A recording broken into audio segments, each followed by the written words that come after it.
Recibimos con un cordial saludo. Nosotros somos el grupo 3 de la Universidad Central del Ecuador de Ciencias Psicológicas. Nos encontramos aquí con un profesional experto para conocer las distintas patologías a través de una entrevista. Para continuar con esta entrevista o para empezar, ¿nos podría decir su nombre y su edad? Sí, mi nombre es Alejandra Rivera, yo tengo 34 años. ¿Nos podría también dar a conocer qué cargo desempeña en el centro psicoterapéutico Caminando Juntos? Claro que sí, yo soy psicóloga clínica, tengo una maestría en neuropsicología y soy la coordinadora del área clínica. Bueno, muchas gracias por la información que iniciamos. Vamos a comenzar ya con la entrevista. En este caso, a nuestro grupo le tocó sobre la patología de la epilepsia. Quisiéramos saber qué es la epilepsia. La epilepsia es un trastorno neurológico que se caracteriza por convulsiones repetitivas a lo largo de un tiempo. Ahora ya saben qué es la epilepsia. Continuemos con las preguntas. ¿Cuáles son las causas que producen la epilepsia? La epilepsia se produce cuando ciertos tejidos cerebrales están demasiado excitables o irritables, y esto genera que haya como una información entre neurona y neurona que se da de manera descontrolada, señales eléctricas que se dan de manera descontrolada y anormal, generando déficits a nivel cognitivo y a nivel de comportamiento. ¿Cuál es el tratamiento para esta patología?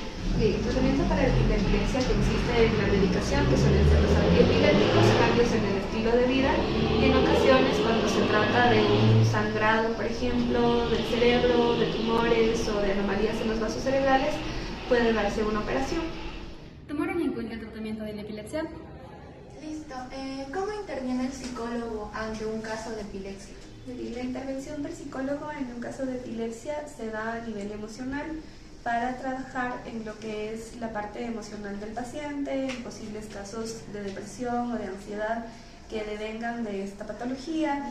También pueden hacer una intervención a nivel familiar para ayudarles a los parientes a saber cómo manejar ciertos aspectos de la parte emocional, y en el caso del neuropsicólogo puede intervenir también, por ejemplo, en ciertos déficits a nivel cognitivo o del comportamiento que puedan generarse a partir de esta situación.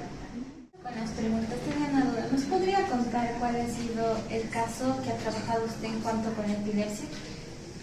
He tenido pacientes que tienen un diagnóstico de epilepsia. Sin embargo, no he trabajado sí en el momento en el que se ha dado una crisis, salvo en alguna situación en donde el paciente tuvo como desencadenante un ruido muy fuerte que puede actuar como desencadenante, y el paciente tuvo una crisis. En ese caso tuvimos que pedir ayuda del personal que se encontraba cerca de nosotros para poder acompañar al paciente durante la crisis. Y con este paciente lo que se hacía era que él tenía ciertos déficits a nivel de memoria, a nivel de atención, déficits cognitivos, y se le ayudaba con rehabilitación de estas áreas. ¿A qué acudíamos? En mi caso no lo pude manejar yo porque era un paciente que era un poquito grande de tamaño. Yo me encontraba embarazada, entonces necesitaba a alguien que lo pueda de cierta manera acomodar o ponerle en una posición en la que no se haga daño. Yo no lo podía hacer en ese momento. ¿Usted cree que es necesario utilizar la fuerza cuando está sufriendo algún tipo de... No, solamente el poder acomodar al paciente, el poder retirar los objetos con los cuales se pueda hacer daño, evitar que durante la convulsión o durante la crisis se pueda golpear, y que esto puede generar, por ejemplo, un traumatismo o un daño en el paciente. Pero no se puede, creo que le haríamos mucho más daño si lo sostenemos con fuerza. También es verdad que el paciente cuando está surgiendo por esa crisis, no como que no escucha, no entiende, no razona y solo está como que sumido en su mundo. Pueden haber alteraciones a nivel cognitivo, y la atención es una de esas funciones que se alteran. Entonces es difícil que un paciente lo podamos sacar de la crisis solo llamándole por su nombre, o llamándole la atención, o diciéndole que pare. Lo que podemos hacer es acompañarle. Para seguir con esta entrevista, ¿qué factores tendría que implementar o tener una persona que sufre de epilepsia para controlar estos ataques? Si es una persona que ya está medicada, lo que puede hacer es seguir las normas específicas de medicación, como los horarios y las dosis, y no dejar la medicación, ya que así sea un día que no se tome la medicación, esto ya puede ser un factor para desencadenar una crisis. También es importante, si es que lo podemos hacer, estar atentos de qué factores pueden desencadenar un episodio.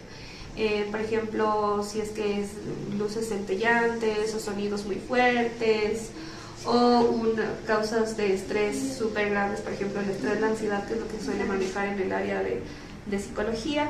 Y también, por ejemplo, la alimentación, hábitos como mantener una buena rutina del sueño, son factores que podemos controlar. Sin embargo, no todos los factores son controlables y hay crisis que no las vamos a poder evitar. Gracias, damos por finalización esta entrevista, agradeciéndole mucho por su colaboración.